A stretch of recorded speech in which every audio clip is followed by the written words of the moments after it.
आपने महसूस किया होगा कि जो लोग अच्छे कर्म करते हैं वो परेशान रहते हैं, वहीं जो बुरे कर्म करते हैं वो खुशी से रह रहे होते हैं। अच्छे कर्म करने वाले परेशान होते हैं कि आखिर उन्हें इतनी परीक्षा क्यों देनी पड़ रही है, जबकि जो अधर्म की राह में हैं वो खुश हैं और जिंदगी का लुत्फ उठा रहे हैं। अगर आपके मन में भी ये सवाल आया है तो आज हम आपको इसका जवाब देंगे। ये जवाब वो है जो भगवत गीता में लिखा है और श्री कृष्ण ने अर्जुन को दिया था। भगवत गीता में वर्णित कथा के अनुसार जब भी अर्जुन के मन में कोई दुविधा होती थी तो वो श्री कृष्ण के पास पहुंच जाते थे। एक बार की बात है, अर्जुन भगवान श्री कृष्ण के समीप आकर कहा कि वो दुविधा में है और इसका जवाब वो श्री कृष्ण से चाहते हैं। श्री कृष्ण ने पूछा कि क्या सवाल है। अर्जुन ने कहा, मुझे ये जानना है कि अच्छे लोगों के साथ हमेशा बुरा ही क्यों होता है, वहीं बुरे लोग खुशहाल दिखते हैं। अर्जुन के मुंह से ऐसी बातें सुनकर श्री कृष्ण मुस्कुराए और कहा, मनुष्य जैसा सोचता है और महसूस करता है वैसा कुछ नहीं होता है, बल्कि अज्ञानता की वजह से वो सच्चाई नहीं समझ पाता है।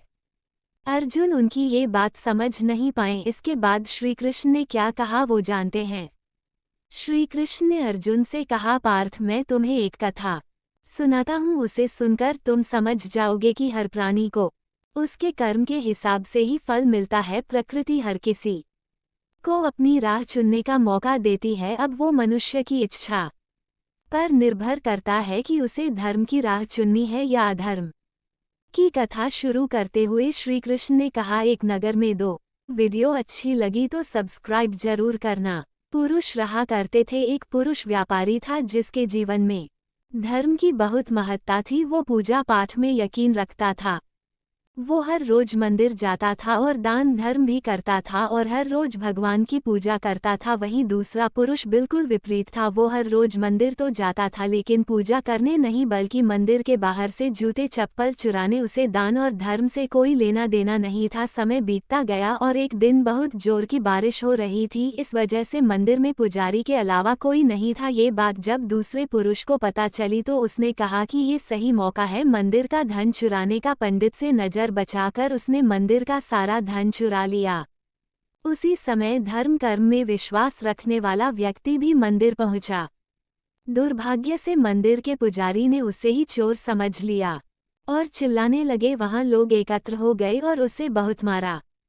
किसी तरह वो बचते बचाते वहां से निकला तो दुर्भाग्य ने उसका साथ वहां भी नहीं छोड़ा। मंदिर के बाहर वो एक गाड़ी से टकरा गया और घायल हो गया। फिर वो व्यापारी लंगड़ाते हुए घर जाने लगा तो रास्ते में उसकी मुलाकात उस पुरुष से हुई जिसने मंदिर से धन चुराया था। उसने कहा, आज तो मेरी किस्मत चमक गई, एक साथ इतना सारा धन मिल गया। ये सब देखकर उसे बहुत बुरा लगा और उसने अपने घर से भगवान की सारी तस्वीरें निकाल दी। कुछ सालों बाद दोनों की पुरुषों की मृत्यु हो गई। मरने के बाद जब दोनों यमराज की सभा में पहुंचे और भले पुरुष ने दूसरे व्यक्ति को देखा तो उसे बहुत गुस्सा आया। उसने क्रोधित होकर यमराज से पूछी लिया, मैं तो हमेशा अच्छे कर्म करता था, दान में विश्वास रखता था, उसके बदले जीवन भर मुझे अपमान और दर्द ही मिला।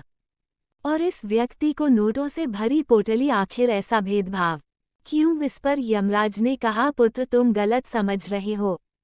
जिस दिन तुम्हारी गाड़ी से टक्कर हुई थी वो दिन तुम्हारे जीवन का आखिरी दिन था, परंतु तुम्हारे अच्छे कर्मों की वजह से तुम्हारी मौत सिर्फ एक छोटी सी चोट में बदल गई।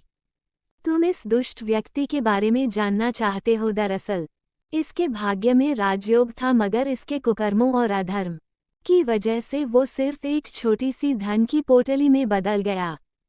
कथा सुनाने के बाद श्री कृष्ण अर्जुन से कहते हैं, पार्थ क्या अब तुम्हें तुम्हारे सवाल का जवाब मिल गया? ऐसा सोचना कि भगवान तुम्हारे कर्मों को नज़रअंदाज कर रहे हैं, ये बिल्कुल भी सत्य नहीं है। भगवान हमें कब क्या किस रूप में दे रहा है मनुष्य को समझ में नहीं आता है, मगर आप अच्छे कर्म करते रहे तो भगवान की कृपा हमेशा बनी रहती है। इसलिए अपने अच्छे कर्मों को बदलना नहीं चाहिए, क्योंकि उसका फल हमें इसी जीवन में मिलता है। इसलिए मनुष्य का फर्ज है कि वो हमेशा अच्छे कर्म करते रहें, क्योंकि श्री कृष्ण ने गीता में भी बताया है कि किसी के द्वारा किया गया कर्म बेकार नहीं जाता है, चाहे वो अच्छा हो या बुरा।